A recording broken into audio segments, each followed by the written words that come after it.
Today, we'll be diving into the magical world of laser engraving and showing you how to engrave intricate maps on wood using a REDSHIFT laser machine. First, let's set up our trusty laser engraving machine. We've already uploaded our design, and now it's time to adjust the settings for the perfect engraving. And now, the moment we've all been waiting for. Let's start the engraving process and watch the magic happen. This incredible laser technology will bring our map to life.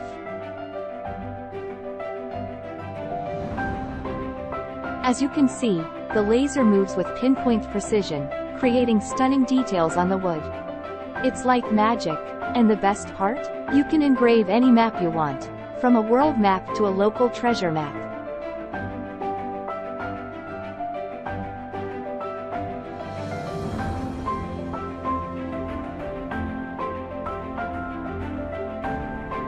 Wow, look at that detail. Our map is coming to life right before our eyes. The laser engraving machine did an incredible job.